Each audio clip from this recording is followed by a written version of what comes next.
आकाशवाणी मन की बात. माननीय पंतप्रधान श्री नरेंद्र मोदी यांनी जनतेशी साधलेल्या संवादाचा मराठी अनुवाद आता प्रसारित करीत आहोत. माझ्या प्रिय कुटुंबियांनो, नमस्कार.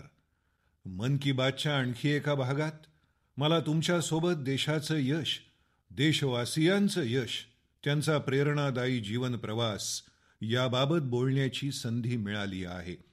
सध्या मला आलेली बहुतेक पत्र आणि संदेश मुख्यत्वे करून याच दोन विषयांवर आहेत. पहिला विषय म्हणजे चंद्रयान-3चं यशस्वी अवतरण आणि दुसरा विषय G20चं दिल्लीतील यशस्वी आयोजन. मला देशाच्या प्रत्येक भागातून, समाजातील प्रत्येक घटकाकडून, सर्व वयोगटातील लोकांकडून असंख्य पत्र मिळाली आहेत. चंद्रयान-3चं लँडर चंद्रावर उतरत असताना कोट्यवधी लोक एकाच वेळी वेगवेगळ्या माध्यमातून या घटनेच्या क्षणाक्षणाचे साक्षीदार होत होते. इस्रोच्या YouTube लाईव्ह वाहिनीवर 80 लाखांहून अधिक लोकांनी ही घटना थेट पाहिली. हा एक विक्रमच आहे.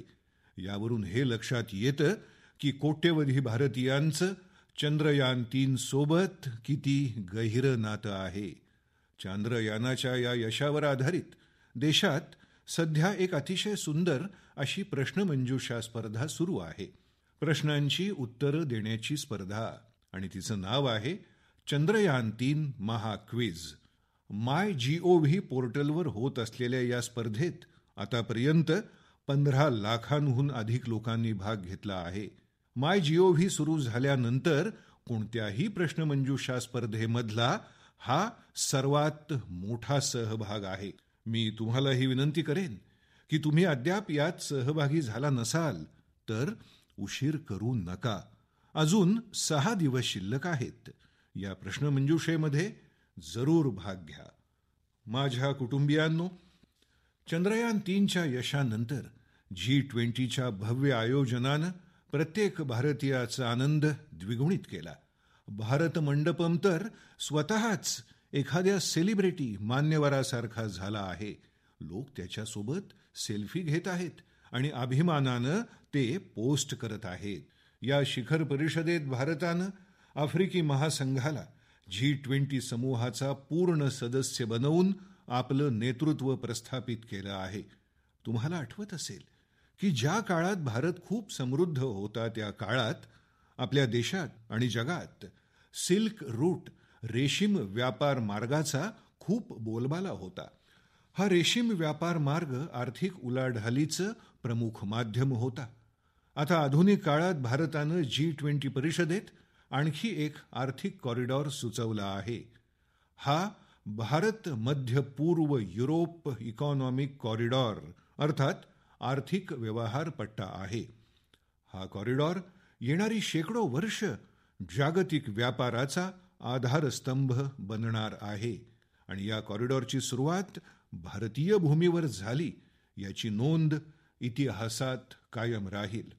मित्रांनो, आज G20च्या अध्यक्षीय कारकिर्दीदरम्यान भारताची युवा शक्ती या परिषदेसोबत ज्या प्रकारे कार्यरत राहिली त्याबद्दल एक विशेष चर्चा आवश्यक आहे. वर्षभरात देशातील अनेक विद्यापीठांमध्ये G20शी संबंधित कार्यक्रम झाले. आता या मालिकेत दिल्लीत आणखी एक रोमांचक कार्यक्रम होणार आहे. G20 university connect programme.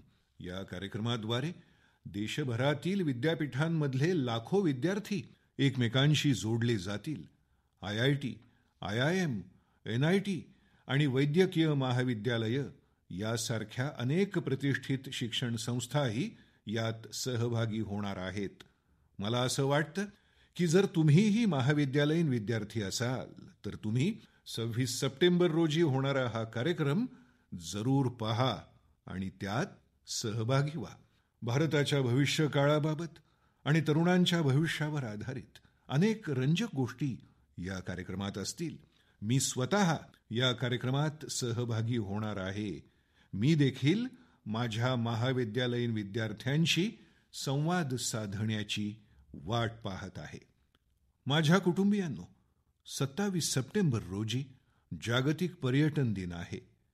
काही लोक पर्यटनाकडे केवळ प्रेक्षणीय स्थळं पाहण्याचं एक माध्यम म्हणून पाहतात. मात्र पर्यटनाचा एक फार मोठा पैलू रोजगाराशी संबंधित आहे. असं म्हटलं जातं की जर कमीत कमी गुंतवणुकीत जास्तीत जास्त रोजगार निर्माण करणारं कुठलं क्षेत्र असेल तर ते आहे पर्यटन क्षेत्र. पर्यटन क्षेत्राची भरभराट करताना कोणत्याही देशासाठी या क्षेत्राबद्दल सद्भावना बाळगणं, वाढवणं आणि आकर्षण तसंच त्याची ख्याती वाढवणं खूप महत्त्वाचं ठरतं.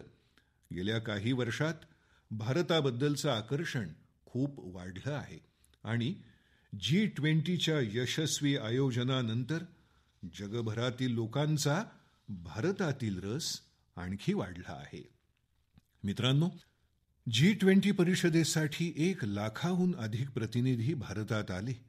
इथली विविधता, विविध परंपरा, विविध प्रकारची खाद्य संस्कृती आणि आपला वारसा या सर्वांची ओळख त्यांना झाली.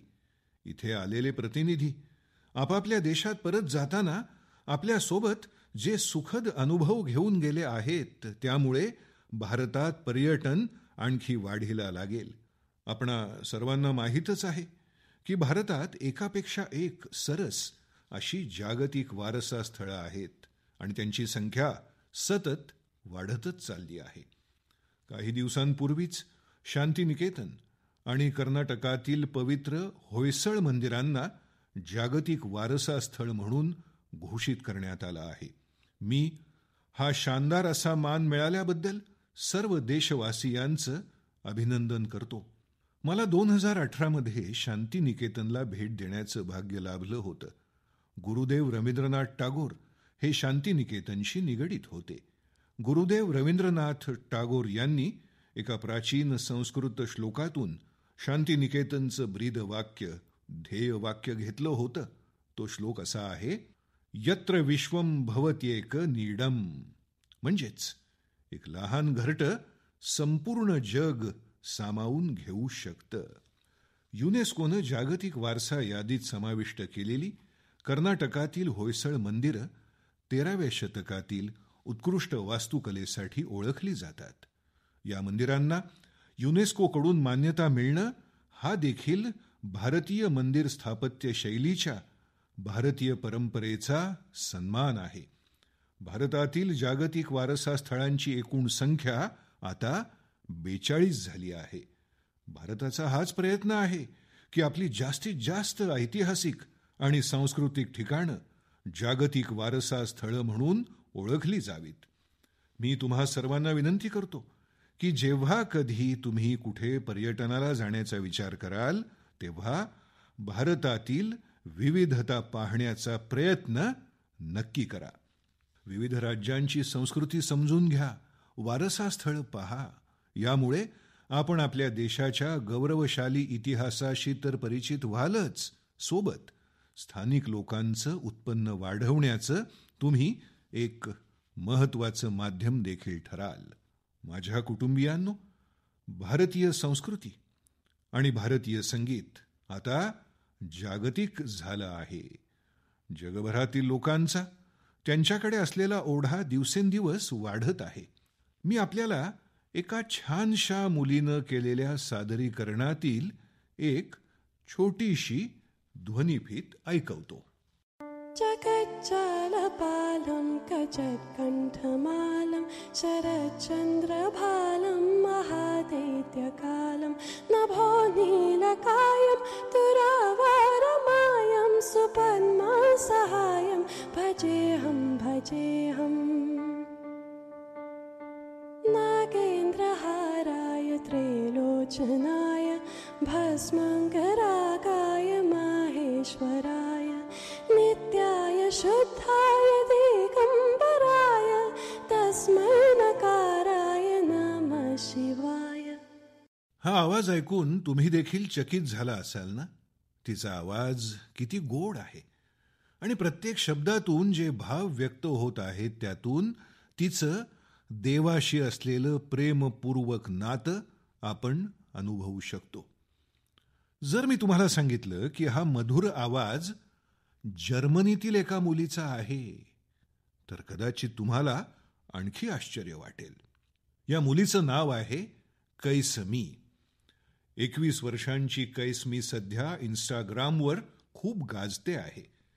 मूळची जर्मनीची असलेली कैसमी भारतात कधीच आलेली नाही, मात्र ती भारतीय संगीताची चाहती आहे, जिनं भारत कधी पाहिलाही नाही. तिला भारतीय संगीताची असलेली आवड खूप प्रेरणादायी आहे. कैसमी जन्मापासूनच दृष्टिबाधित आहे, मात्र हे कठीण आव्हान तिला असामान्य कामगिरी करण्यापासून रोखू शकलेलं नाही. संगीत आणि सर्जनशीलतेचा तिला एवढा ध्यास होता की तिनं बालवयापासूनच गाणं सुरू केलं. आफ्रिकी ड्रम वादनाची सुरुवात तर तिनं वयाच्या अवघ्या 3ऱ्या वर्षी केली. भारतीय संगीताचा परिचय तिला 5-6 वर्षांपूर्वीच झाला. भारतीय संगीतानं तिला इतकी भुरळ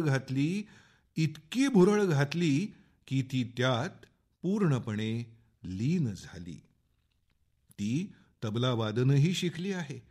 सर्वात प्रेरणादायी गोष्ट म्हणजे तिने अनेक भारतीय भाषांमध्ये गाण्यात प्रभुत्व मिळवलं आहे. संस्कृत, हिंदी, मल्याळम, तमिळ, कन्नड, आसामी, बंगाली, मराठी, उर्दू या सर्व भाषांमध्ये तिने आपले सूर आजमावले आहेत. तुम्ही कल्पना करू शकता की एखाद्याला दुसऱ्या अनोळखी भाषेत 2-3 ओळी बोलायच्या असतील तर किती अवघड असतं. पण कैसमीसाठी ही बाब म्हणजे डाव्या हाताचा खेळ आहे. तुम्हा सर्वांसाठी मी तिनं कन्नडमध्ये गायलेलं एक गाणं ऐकवतो. ನಮ್ಮ ವಚನ ಬಹುವಚನ ನುಡಿರು ಕನ್ನಡ ನಡೆಯಿರೋ ಕನ್ನಡ. ನಮ್ಮ ವಚನ ಬಹುವಚನ ನುಡಿರು ಕನ್ನಡ ನಡೆಯಿರೋ ಕನ್ನಡ. ಕನ್ನಡ ನಮ್ಮ ಕನ್ನಡ. भारतीय संस्कृती आणि संगीताबद्दल जर्मनीच्या कैसमीला असलेलं हे वेड कौतुकास्पद आहे. मी मनापासून तिचं कौतुक करतो. तिचा हा प्रयत्न प्रत्येक भारतीयाला भारावून टाकणारा आहे. माझ्या कुटुंबियांनो, आपल्या देशात शिक्षणाकडे नेहमीच एक सेवा म्हणून पाहिलं जातं. मला उत्तराखंडमधील काही युवकांविषयी कळलं आहे जे याच भावनेनं मुलांच्या शिक्षणासाठी काम करत आहेत. नैनिताल जिल्ह्यातील काही तरुणांनी मुलांसाठी अनोखं असं घोडा वाचनालय सुरू केलं आहे. या वाचनालयाचं सर्वात मोठं वैशिष्ट्य म्हणजे अगदी दुर्गमातील दुर्गम भागातील मुलांपर्यंत पुस्तकं पोचत आहेत. आणि एवढंच नाही तर ही सेवा पूर्णपणे विनामूल्य आहे. आतापर्यंत या माध्यमातून नैनितालमधील 12 गावं सामावून घेण्यात आली आहेत. मुलांच्या शिक्षणाशी निगडीत या उदात्त कामात मदत करण्यासाठी स्थानिक लोकही स्वतःहून पुढे येत आहेत. या घोडा वाचनालयाच्या माध्यमातून दूरवरच्या खेड्यापाड्यात राहणाऱ्या मुलांना शालेय पुस्तकांव्यतिरिक्त कविता, कथा आणि नैतिक शिक्षणावरील पुस्तकं वाचण्याची संधी मिळावी असा प्रयत्न केला जात आहे. हे अनोखं वाचनालय मुलांनाही खूप आवडतं. मित्रांनो, मला हैदराबादमधल्या ग्रंथालयाशी संबंधित अशाच एका अनोख्या प्रयत्नाची माहिती मिळाली. तिथे इयत्ता 7वीत शिकणाऱ्या आकर्षणा सतीश या मुलीनं चमत्कार केला आहे. तुम्हाला हे जाणून आश्चर्य वाटेल की वयाच्या अवघ्या 11व्या वर्षी ती मुलांसाठी 1-2 नव्हे तर 7 ग्रंथालय चालवत आहे. 2 वर्षांपूर्वी आकर्षणा जेव्हा तिच्या आईवडिलांबरोबर कर्करोग रुग्णालयात गेली तेव्हा आकर्षणाला याची प्रेरणा मिळाली. तिचे वडील गरजूंना मदत करण्यासाठी तिथे गेले होते. तिथल्या मुलांनी तिला रंगवण्याच्या पुस्तकांसंबंधी विचारलं आणि ही गोष्ट या गोंडस बाहुलीला इतकी भावली की तिनं विविध प्रकारची पुस्तकं गोळा करण्याचा निर्णय घेतला. तिनं तिच्या शेजारची घरं, नातेवाईक आणि मित्रांकडून पुस्तकं गोळा करायला सुरुवात केली. आणि तुम्हाला हे जाणून आनंद होईल की त्याच कर्करोग रुग्णालयात मुलांसाठीचं पहिलं ग्रंथालय उघडण्यात आलं. या मुलीनं आतापर्यंत गरजू मुलांसाठी वेगवेगळ्या ठिकाणी उघडलेल्या 7 ग्रंथालयांमध्ये आता सुमारे 6,000 पुस्तकं आहेत. छोट्याशा आकर्षणाने ज्या पद्धतीने मुलांच्या भविष्यासाठी मोठं काम केलं आहे त्यापासून अनेकांना निश्चितच प्रेरणा मिळेल. मित्रांनो, हे खरं आहे की आजचं युग डिजिटल तंत्रज्ञान आणि ई पुस्तकांचं आहे. पण तरीही पुस्तकं नेहमीच आपल्या जीवनात चांगल्या मित्राची भूमिका बजावतात आणि त्यामुळे आपण मुलांना पुस्तकं वाचण्यासाठी प्रेरित केलं पाहिजे. माझ्या कुटुंबातील सदस्यांनो, आपल्या शास्त्रात म्हटलं आहे, जीवेषु करुणा चापी मैत्री तेषु विधीयताम, म्हणजेच सजीवांवर दया करा आणि त्यांना तुमचे मित्र बनवा. आपल्या बहुतेक देवी देवतांचं वाहन प्राणी आणि पक्षी आहेत. अनेक लोक मंदिरात जातात, देवाचं दर्शन घेतात, पण त्यांचं वाहन असणाऱ्या प्राण्यांकडे फारसं लक्ष देत नाहीत. हे प्राणी आपल्या श्रद्धेच्या केंद्रस्थानी असले पाहिजेत आणि आपण शक्य तितकं त्यांचं संरक्षण देखील केलं पाहिजे. गेल्या काही वर्षात देशात सिंह, वाघ, बिबटे आणि हत्तींच्या संख्येत उत्साहवर्धक वाढ झाली आहे. या पृथ्वीवर राहणाऱ्या इतर प्राण्यांना वाचवण्यासाठी आणखीही अनेक प्रयत्न सातत्यानं सुरू आहेत.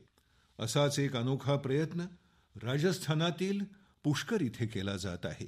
तिथे सुखदेव भट्टजी आणि त्यांची टीम वन्यजीव वाचवण्यात गुंतली आहे. आणि त्यांच्या टीमचं नाव काय आहे हे माहीत आहे? त्यांच्या टीमचं नाव आहे कोब्रा. हे धोकादायक नाव त्यांनी टीमला दिलंय कारण त्यांची टीम या भागातील धोकादायक सापांना वाचवण्यासाठी देखील काम करते. या चमूशी मोठ्या संख्येनं लोक जोडले गेले आहेत, जे केवळ एका फोन कॉलवर घटनास्थळी पोहोचतात आणि कामाला सुरुवात करतात. सुखदेवांच्या या चमूनं आतापर्यंत 30,000हून अधिक विषारी सापांचे प्राण वाचवले आहेत. या प्रयत्नामुळे केवळ लोकांचा धोका दूर झाला नाही, तर निसर्गाचं संवर्धनही होत आहे. हा गट इतर आजारी प्राण्यांची सेवा करण्याच्या कार्याशी देखील संबंधित आहे. मित्रांनो, तामिळनाडूतील चेन्नई इथले रिक्षाचालक एम राजेंद्र प्रसादजी देखील एक आगळं वेगळं काम करत आहेत. ते गेल्या 25-30 वर्षांपासून कबुतरांची सेवा करत आहेत. त्यांच्या स्वतःच्या घरात 200हून अधिक कबुतरं आहेत. ते पक्ष्यांचं अन्न, पाणी, आरोग्य यासारख्या प्रत्येक आवश्यकतांची काळजी घेतात. त्यासाठी त्यांना खूप पैसेही मोजावे लागतात, पण ते त्यांच्या कामासाठी वचनबद्ध आहेत. मित्रांनो, लोक उदात्त हेतून असं काम करताना पाहून खरोखरच खूप प्रेरणा आणि आनंद मिळतो. जर तुम्हालाही अशा काही अनोख्या प्रयत्नांची माहिती मिळाली तर ती जरूर शेअर करा. माझ्या प्रिय कुटुंबियांनो, स्वातंत्र्याचा हा अमृतकाळ देशासाठी, प्रत्येक नागरिकासाठी कर्तव्याचा काळ देखील आहे. आपली कर्तव्य पार पाडत असतानाच आपण आपली उद्दिष्ट साध्य करू शकतो, आपल्या इच्छित स्थानापर्यंत पोचू शकतो. कर्तव्याची भावना आपल्या सर्वांना एकत्र आणते. उत्तर प्रदेशच्या संभलमध्ये देशानं कर्तव्याचं जे उदाहरण पाहिलं आहे ते मला तुम्हाला सांगायचं आहे. कल्पना करा, 70हून अधिक गावं आहेत, हजारो लोक आहेत आणि सगळे मिळून एक लक्ष्य, एक ध्येय साध्य करण्यासाठी एकत्र येतात. हे फार दुर्मिळ आहे, परंतु संभलच्या लोकांनी ते केलं. या लोकांनी एकत्रितपणे लोकसहभाग आणि सामूहिक कामाचं एक उत्तम उदाहरण दाखवलं आहे. खरं तर अनेक दशकांपूर्वी या भागात सोत नावाची एक नदी होती. अमरोहापासून सुरू होऊन संभलमधून बदायूपर्यंत वाहणारी ही नदी एकेकाळी या प्रदेशाची जीवनदायिनी म्हणून ओळखली जात असे. या नदीला पाण्याचा अखंड प्रवाह होता, जो इथल्या शेतकऱ्यांसाठी शेतीचा मुख्य आधार होता. कालांतरानं नदीचा प्रवाह कमी झाला. ज्या मार्गावरून नदी वाहत होती त्यावर अतिक्रमण झालं आणि नदी नामशेष झाली. नदीला आपली माता मानणाऱ्या आपल्या देशात संभलच्या लोकांनी या सोत नदीचं पुनरुज्जीवन करण्याचा संकल्प केला. गेल्या वर्षी डिसेंबरमध्ये 70हून अधिक ग्रामपंचायतींनी मिळून सोत नदीच्या पुनरुज्जीवनाचं काम सुरू केलं. ग्रामपंचायतीतल्या लोकांनी सरकारी विभागांनाही बरोबर घेतलं आणि तुम्हाला हे जाणून आनंद होईल की वर्षाच्या पहिल्या 6 महिन्यात या लोकांनी नदीचा 100 किलोमीटरहून अधिक भाग पुनरुज्जीवित केला होता. पावसाळा सुरू झाला तेव्हा इथल्या लोकांच्या मेहनतीचं फळ मिळालं आणि सोत नदी पाण्यानं काठोकाठ भरली. इथल्या शेतकऱ्यांसाठी ही एक मोठी आनंदाची घटना ठरली. लोकांनी नदीच्या काठावर 10,000हून अधिक बांबूची रोपं लावली, ज्यामुळे तिचे किनारे पूर्णपणे सुरक्षित राहतील. डासांची पैदास होऊ नये म्हणून गंबुसियाचे 30,000हून अधिक मासेही नदीच्या पाण्यात सोडले गेले आहेत. मित्रांनो, सोत नदीचं उदाहरण आपल्याला सांगतं की जर आपण दृढनिश्चय केला तर आपण सर्वात मोठ्या आव्हानांवर मात करू शकतो आणि मोठा बदल घडवून आणू शकतो. कर्तव्याच्या मार्गावर चालताना तुम्ही देखील तुमच्या सभोवतालच्या अशा अनेक बदलांचं माध्यम बनू शकता. माझ्या कुटुंबातील सदस्यांनो, जेव्हा हेतू दृढ असतो आणि काहीतरी शिकण्याचा उत्साह असतो तेव्हा कोणतंही काम कठीण राहत नाही. पश्चिम बंगालच्या श्रीमती शकुंतला सरदार यांनी हे अगदी खरं असल्याचं सिद्ध केलं आहे. त्या इतर अनेक महिलांसाठी प्रेरणा झाल्या आहेत. शकुंतलाजी जंगलमहालमधील शातनाला गावच्या रहिवासी आहेत. बऱ्याच काळापासून त्यांचं कुटुंब रोजंदारीवर काम करून आपला उदरनिर्वाह करत होतं. त्यांच्या कुटुंबासाठी उदरनिर्वाह करणंही कठीण होतं. मग त्यांनी एका नवीन मार्गावर चालण्याचा निर्णय घेतला आणि यश मिळवून सर्वांना आश्चर्यचकित केलं. त्यांनी हे कसं केलं हे तुम्हाला जाणून घ्यायचं असेल तर त्याचं उत्तर आहे एक शिवण यंत्र.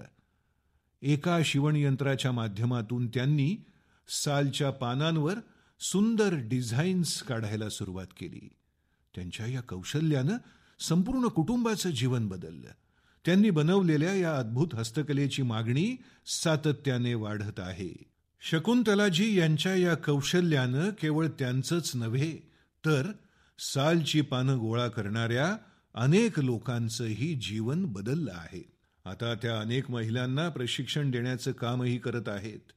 तुम्ही कल्पना करू शकता, एकेकाळी वेतनावर अवलंबून असलेलं कुटुंब आता इतरांना रोजगारासाठी प्रेरित करत आहे. दैनंदिन वेतनावर अवलंबून असलेल्या आपल्या कुटुंबाला त्यांनी स्वतःच्या पायावर उभं केलं आहे.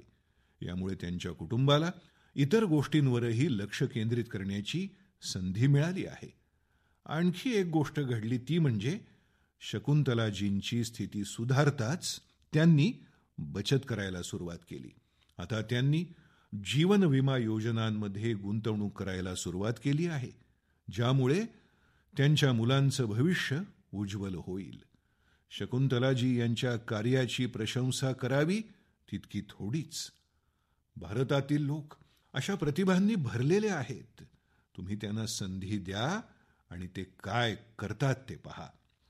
माझ्या कुटुंबातील सदस्यांनो, दिल्लीतील G20 शिखर परिषदेतलं ते दृश्य कोण विसरू शकेल, जेव्हा अनेक जागतिक नेते राजघाटावर बापूंना श्रद्धांजली वाहण्यासाठी एकत्र आले होते. बापूंचे विचार आजही जगभरात किती उपयुक्त आहेत याचा हा एक मोठा पुरावा आहे. गांधी जयंतीनिमित्त देशभरात स्वच्छतेशी संबंधित अनेक कार्यक्रमांचं आयोजन करण्यात आलं आहे. मला याचा आनंद आहे. केंद्र सरकारच्या सर्व कार्यालयांमध्ये स्वच्छता ही सेवा मोहीम जोरात सुरू आहे. इंडियन स्वच्छता लीगमध्येही उत्तम सहभाग मिळतो आहे. आज मन की बातच्या माध्यमातून सर्व देशवासियांना मी एक विनंती करू इच्छितो. दिनांक 1 ऑक्टोबरला रविवारी सकाळी 10 वाजता स्वच्छतेवर एक मोठा कार्यक्रम आयोजित केला जाणार आहे.